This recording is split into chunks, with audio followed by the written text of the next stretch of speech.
नमस्कार आदाब, मैं हूं सईद अंसारी आपके साथ और आप देख रहे हैं मसीहा टीवी न्यूज़। मसीहा टीवी न्यूज़ में आप सभी का स्वागत है। आइए देखते हैं आज की ताज़ा रिपोर्ट। ये है कि क्या कारोबार करते हैं उसका सर्वे होने वाला है।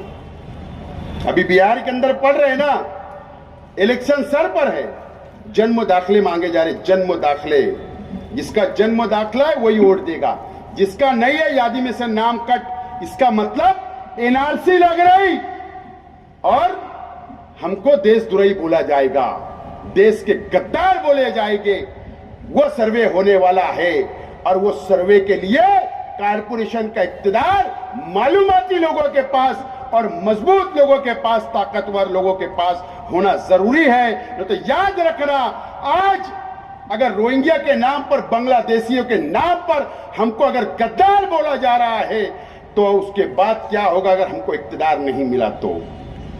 यह आपको और इस शहर की आवाम को सोचना है।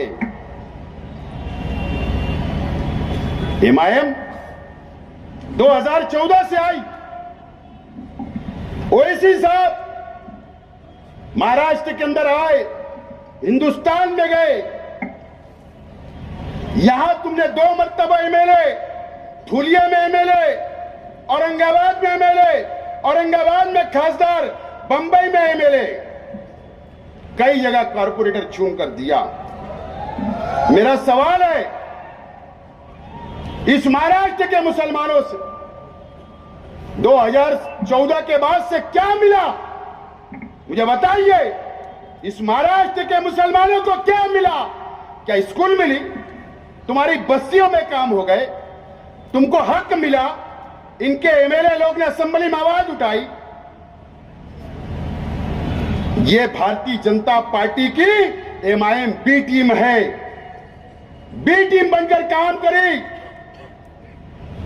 याद रखना मेरी बात को।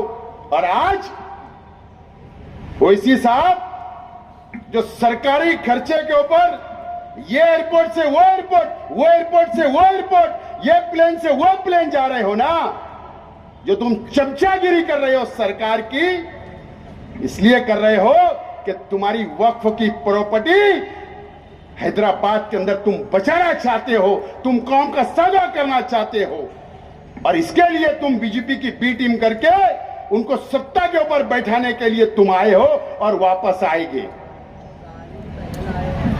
मालेगांव की मिट्टी है, ये मालेगांव की मिट्टी है ओवैसी साहब। ये मेहनत कशों का शहर है, ये मजदूरों का शहर है, ये बुनकरों का शहर है। ओवैसी साहब, आपके पसीने छुटा दिए इस असेंबली के इलेक्शन के अंदर। आज तक चैनल के ऊपर आप बैठकर जवाब नहीं दे पा रहे थे। यह हमारी ताकत है, याद रखना। यह शहर की आवाम की ताकत है कि हमारी नई पार्टी, सिर्फ आप दोनों भाई आए, फार्म हाउस में रुक के बिरयानी खाए आपने, लेकिन हमारा मुकाबला नहीं कर पाए। और अल्लाह का करम है कि शेख आसिफ और ये मेरे तमाम ही वर्कर, मेरे जिम्मेदार थे, ये शहर था कि आपका मुकाबला करा। आपका भी जो पहरावा है ना, वो दिखावा है, दिखावा। याद रखना मेरी बात। आज तक मैं भी सियासत में हूं, मुझे भी 25 साल हो जाएंगे सियासत में, लेकिन कभी भी मैंने मेरी तकरीर के अंदर एक कलमा गो भाई को यजीद कहते हुए नहीं सुना। यह मेरी तकरीर में मैंने कभी नहीं बोला। आप क्या इत्तेहाद की बात करोगे? क्या मुसलमानों की बात करोगे? तुमने यहां आकर मुझे यजीद कहा, शर्म नहीं आई कि सिर्फ एक एमएलए चुनने के लिए? और तुम्हारा एमएलए क्या उखाड़ रहा है असेंबली में, उसका हिसाब लो, उसका हिसाब लो। न तो ये वो शहर है कारपोरेशन के इलेक्शन के अंदर आप आना, हिसाब पूछेगा, हिसाब पूछेगा। तो अगर इस शहर को बचाना है, ये महाराष्ट्र के मुसलमानों से मैं बोलना चाहता हूं, मुझे कोई शौक नहीं है, मुझे कोई शौक नहीं है। जहां मेरा जन्म हुआ, मेरी पैदाइश हुई, मैं बड़ा हो रहा हूं और इंशाल्लाह कब्र भी यही होगी, दफन भी यही होगा। मैं लड़ रहा हूं मेरे शहर के लिए।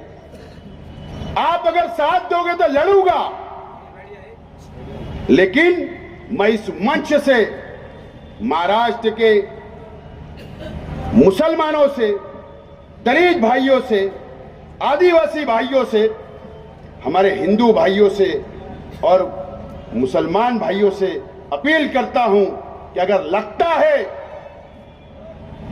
कि शेख आसिफ और ये पार्टी आपकी नुमाइंदगी कर सकती तो मुझको आप दावत दो, मैं आता हूं दूसरे शहरों के अंदर, हम लड़ेंगे उन फिरका परस्तों से, उन सरकारों से, आवाज उठाएंगे, संविधान के अधिकार के तहत हम आगे बढ़ेंगे। इसके लिए मेरी तैयारी है। अगर आप लोगों की तैयारी होगी तो जरूर आप हमको दावत दे, हम आपके शहर के अंदर आकर नुमाइंदगी करने के लिए तैयार है। दोस्तों और साथियों, वक्फ कॉन्फ्रेंस हमने ली, मैं ये ज्यादा बातें यहां नहीं बोलना चाहता हूं, लेकिन अपील करता हूं तमाम ही मस्जिद, मदरसा, कब्रिस्तान, ईदगाह के जिम्मेदारान से कि 13 तारीख को उर्दू घर में एतवार को दोपहर 2 बजे 2 नुमाइंदे हमने बुलाए। वहां पर हमारे मसाजिद के मसाइल, कब्रिस्तानों के मसाइल, मदरसे के मसाइल हम लोग लेकर सर जोड़कर बैठने वाले हैं।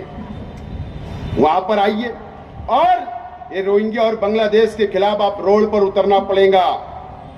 किरीट सुमैया के खिलाफ, SIT के खिलाफ अब हक मांगना पड़ेगा संविधान से। पीर के दिन माइनॉरिटी डिफेंस कमेटी की जानिब से एडिशनल कलेक्टर ऑफिस के ऊपर सुबह 11 बजे से 5 बजे तक हम एहतजाजी धरना दे रहे हैं। किरीट सुमैया के खिलाफ, सरकार के खिलाफ, SIT के खिलाफ जो हमको गद्दार बोला जा रहा है, जो इल्जाम लगाए जा रहे हैं, अपनी अपनी मां बहनों के साथ वहां पर पहुंचिए, ये अपील करता हूं। और आप तमाम ही लोगों का शुक्रिया अदा करता हूं इस उम्मीद के साथ। और एक बात, कारपोरेशन का टिकट